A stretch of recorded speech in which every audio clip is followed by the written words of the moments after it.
I'd say, JP. But let's go to the two proper main events. Let's do Ospreay and Omega first.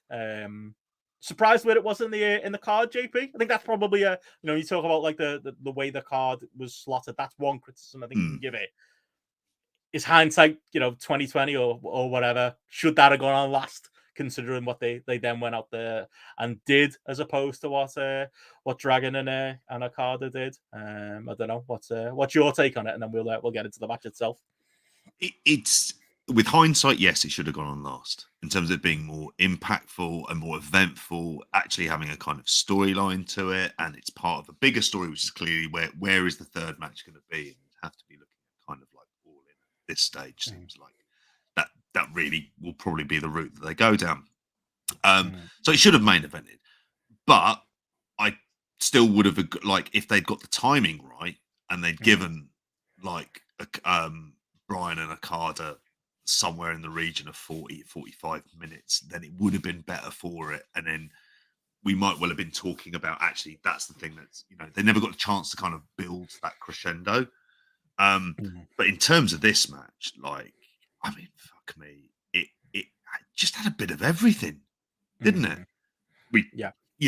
We started off with, I don't know if we want to go straight into go for it. Necessarily talking about it. It went, started off with the kind of the exchanges and the demonstrations of athleticism, and then it changed gears when it started to get that bit more violent. The Ospreay kind of like OTT stuff with the Canadian flag, and then drawing heat, and then it became like entirely storyline based with the classic heel face dynamic. Shawn Michaels 97 stuff, that one. Oh yeah, Shawn humping really the flag was. At he should have been he should have been humping the Canadian flag. Not a phrase I thought I'd often say, but like that's what he should have been doing at that point. So I think this match, like I say, it started to go violent, started to tell that kind of emotional story. Kicked into fucking overdrive once Callis came back, and then you had all the mad near falls and everything else. I mean, I've seen it twice today because I went back to watch it I don't like it as much as the first match, but that's not to say it's bad. As part of a trilogy, it's like a worthy sequel to it. I think there's stuff in it that's probably a bit too OTT, and the New Japan match doesn't have that kind of interference, which sort of that's it. That's fundamentally the thing I probably don't like.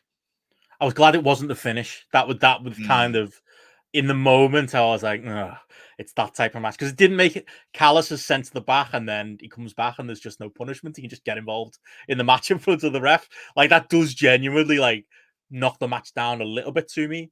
Now, 2 minutes later, I'd completely forgotten about that. Because there were two big moments in this one where literally I was, standing and pacing and punching the air, where when Omega, and I don't think I've ever seen anybody do a rope break kick out better than Omega does in this match. The way he just casually fell on that bottom rope, that was a standing and jumping up and down like in the bedroom moment. And then the other one was the 1 count kick out. And once that happened, any negative thoughts I had about like that Don Callis moment and the interference and all of that stuff just went completely out of my head. And you obviously got the Tiger Driver 91 spots that I'm sure Gareth will get into with the minutiae of her and all of that stuff. But those moments, whether it's rightly or wrongly, just maybe not think about that again. And I was right back into it. And it's that close and stretch and that finish that I think was up to the level of the Wrestle Kingdom match. Maybe now, 12 hours removed from, or 15 hours removed from seeing it, with the cold light today, maybe it's not the 5-star match that was. But I think it runs it bloody close. And I think, maybe the only negative is that stuff when you look at it with the cold light today. But what did you make of it, Gareth? Did they hold the candle to the first one? What did you make of the way that they structured it and, using the Callis stuff and, I suppose, as JP says, the bit of everything they kind of threw at this one, bit of blood, a bit of wackiness on the outside. It did have everything and it was excessive, but I wondered whether that might be for you or not. I don't know. I mean, it was one of those where you were just absolutely 100% like engaged and totally invested like throughout, and then for like a long match, like again, I've got no idea how long it went. I'm guessing it went like 40 minutes, probably, like top of my head. Like, Yeah. you know, 40 minutes is a good chunk of time to just be totally immersed in something, and like I absolutely was with this. Like I think it was one of those where, you know, strip it back to its like raw bones kind of thing, and like just for me, just like the violence, the aggression, the drama, the exhaustion, the genuine animosity that was in there between them. You know, it had all of that, and like, and there's a danger that Kenny against Will Ospreay can be something that's not that kind of thing. Like, there's a danger that it can be moves with a Z, and you know, and or all that side of things, depending on, you know, with the way it was structured. But this felt like a fight, like a real genuine fight, and it, you know, it proper had me in there. You know, I think what I was pleased to see was just like with the blood, like AEW can sometimes have that criticism with blood and it been like too frequent and things like that. I think that unless I'm totally going mental, because I've just watched, like obviously just finished watching it, but I don't think there was a single drop of blood in any match prior to this. Somebody might correct me if I'm wrong, but if it was, it didn't stand out to me massively. So Tony Storm. The accidental, yeah. and then though kind of, but like it was, you know, the blood felt like it mattered a bit more. Like even Moxley fucking restrained himself and didn't bleed in this one to kind of like give this one a bit more purpose. So I think that added something.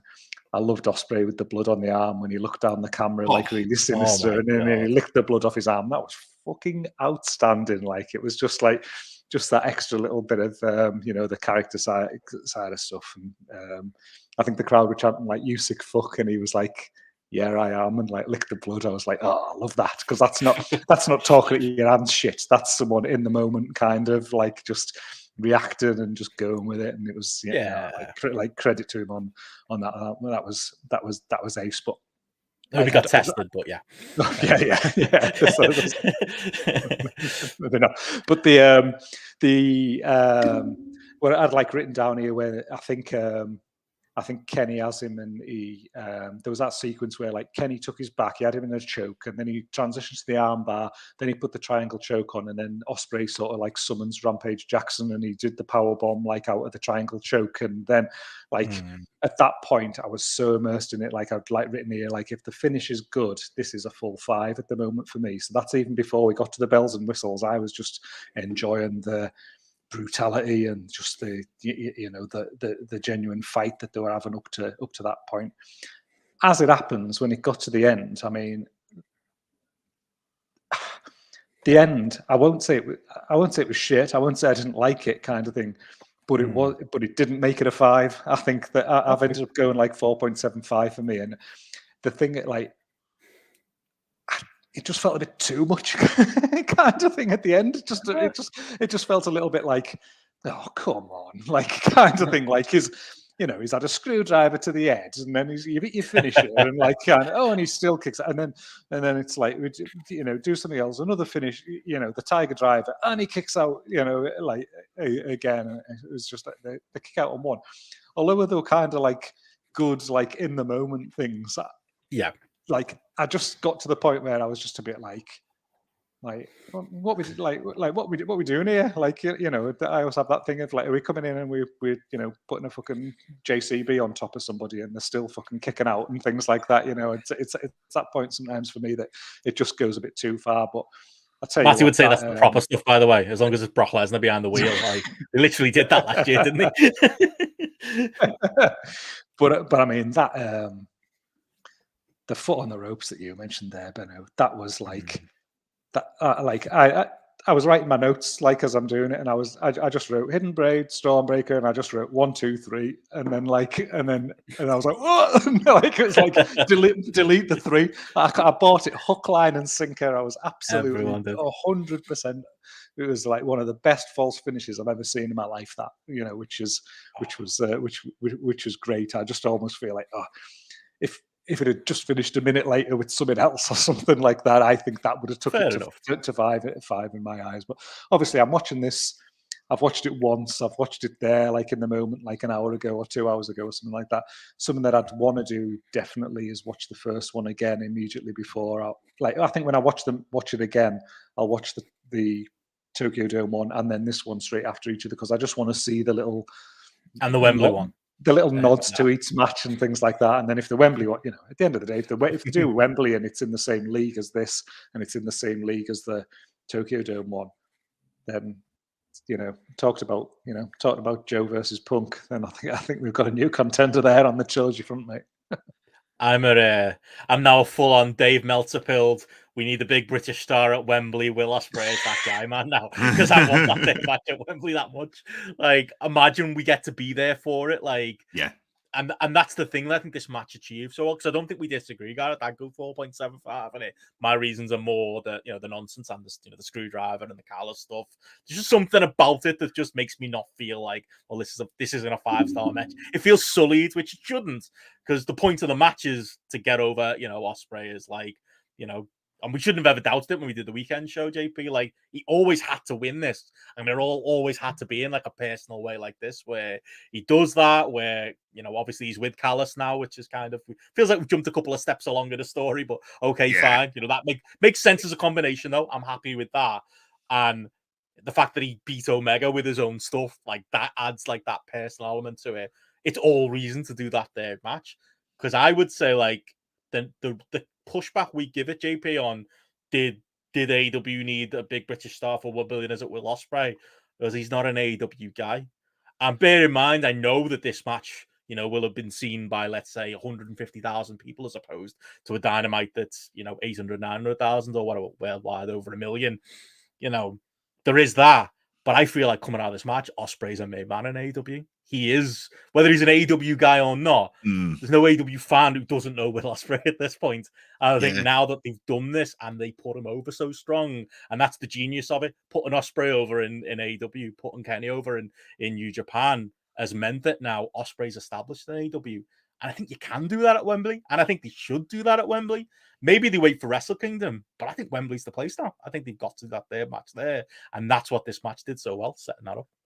The only other use of Kenny Omega that is better than putting him against Will Ospreay at this point in time for a trilogy match is CM Punk. Like, I won't lie. Chicago a week later, they're fine. Yeah, exactly. I mean, I'll take it. But this feud ultimately, what it has done is on that athletic level, and it is proven as that kind of big match wrestler that putting Ospreay on Omega's level, frankly. And Omega was that person who had that kind of best athletic wrestler in the world kind of mantle for a really long time. I was looking back at my notes for the Wrestle Kingdom match, and this match is very much a reversal. Ospreay had the crowd. He was the one who was the baby face in peril throughout. Obviously, it's like him being weakened down kind of considerably throughout on there. And it'd be fascinating to know what the third story is, because I think the crowd will be mixed, because there'll be a big contingent who'll just love Kenny Omega. And then there'll be people who want to cheer on Ospreay for it. I mean, we're assuming this had happened. It would be, like you say, he's a made guy. Like, you could have him come in now and credibly, like, if you went in and feuded with Punk, you'd be like, that's a big feud. Same, throwing that out there. That kind of figure now within AEW, you'd have to imagine they'd have to make a play to sign him. How that would go down with New Japan, like, I don't know. But like, this has lived up to all of the wrestling expectations. Sorry.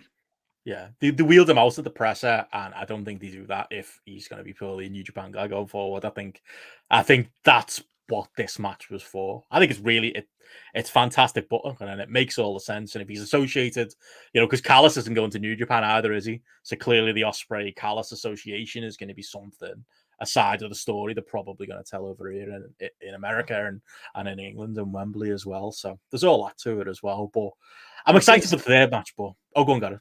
I was going to say it was interesting that JP mentioned the crowd there, though, because I thought the crowd here for this, I was amazed how split it was at times, and like how pro Ospreay it was a lot of times. I know there's people from different audiences and things like that are going to go to pay-per-views and things, but I don't think Kenny was as raucously over with the Canadian crowd as I thought it would be. There was some things there, like I think when he broke the sharpshooter and stuff, there was like no reaction at all. There was another instance that I like noted down where he it broke something and you didn't get like the huge crowd pop for him. Whereas like I felt like, you know, I was amazed that that there was anybody in that crowd even that was like pro Ospreay at all, and like, you know, Especially all the Canada stuff turned up, you know. yeah, and like, you know, I know it was the heel and things, and he was doing some things like that, but he was, you know, he was getting all the big reactions as well, and probably that was one of the things that I took from it, was like seeing him versus Kenny in this environment in AEW in Canada,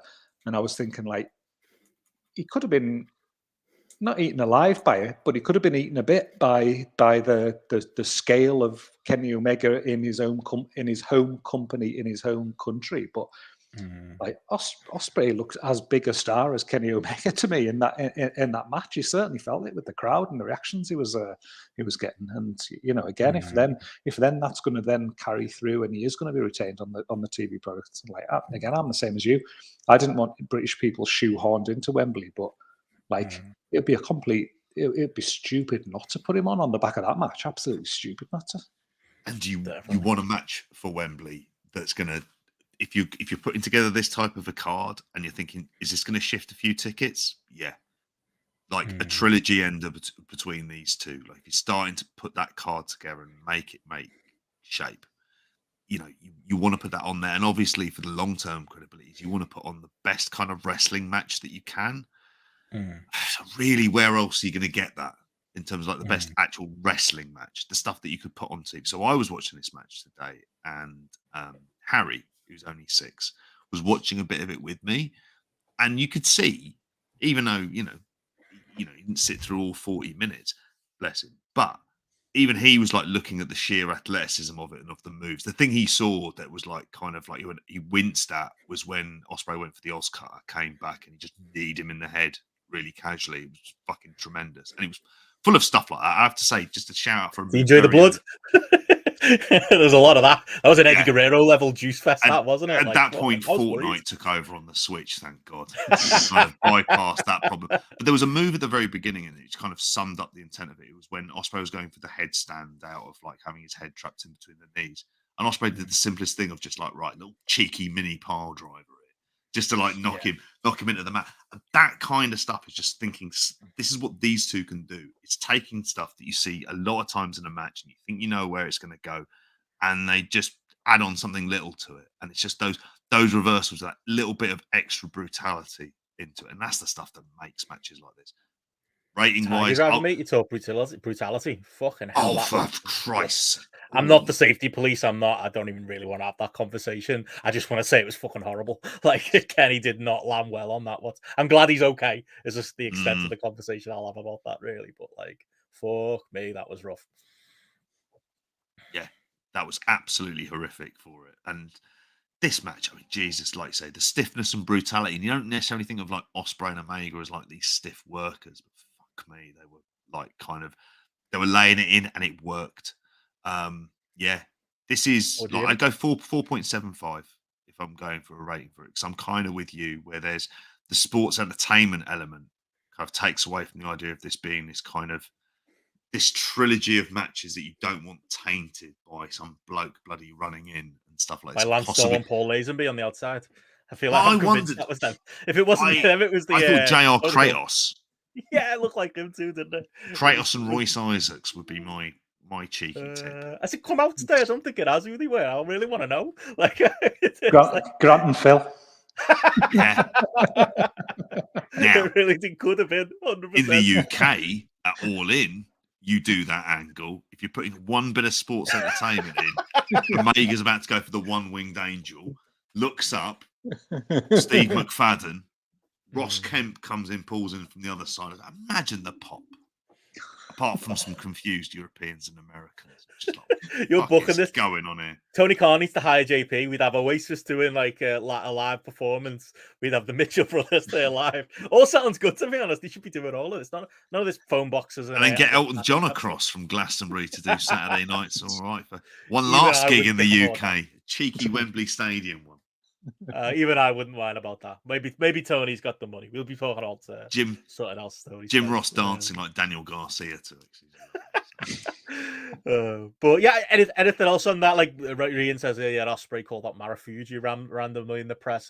He was on Twitter today putting over Omega massively as like the best wrestler in the world. Like I came out to that match going, yep, this is the Kenny Omega I love. This is the Kenny Omega I want to see in AEW. Maybe not every week, but more often than we get it. And to be fair, in 2023, for all our complaining and tail end of last year, we're getting it more often than not. Yeah, that's what it felt like. Two of the best wrestlers in the world in there together. Don't know if you got anything else on it. But that's it. It's the Omega that's in these. You know, I was at times I was lost that I was in an AEW pay-per-view and it felt like it was Kenny Omega in New Japan kind of thing. And then you just look back to like Kenny's title run and things like that, and you think, when we were moaning about Kenny's title run, it's because you wanted this. You wanted matches like these. You wanted multiple matches like this to make his title reign be what it should have been, and make the belt be what it should have been as well, by having it feel important, by having these serious, detailed, high level matches on on a multiple basis. I feel like you look at things now and you just think, Christ, if he's going to keep going the way he is now and he has been this year, like this is the elite main event player kind of thing that the company needs. And I just hope it's not 2 years too late, 3 years too late. That's it. How many more of these has he got in him, type of thing? Like, he's clearly come back from the injury, rehabbed and willing to do these, because that was a big thing. That was the pushback on us when we were like, oh, why is he doing 3-ways and matches with Christian? I mean, to be fair, me and you would probably love a match with Christian now, Gareth, but it wasn't the level of what we wanted, but physically probably couldn't have done the level that we wanted. It's interesting that he's now doing that again, what I say, at the Tokyo Dome here, even the high level stuff like with Vikingo on Dynamite. How much of that he's got left, JP, is the question, but this is top level Kenny Omega we all want to see, isn't it? It's the Kenny Omega that's been the biggest selling point of which is best bout machine. When I think of the successful side of it, this is the guy who has the great matches and the stuff that you remember. He's the guy you end up thinking of, and that's what you come out of this. Like, he loses nothing in defeat from this.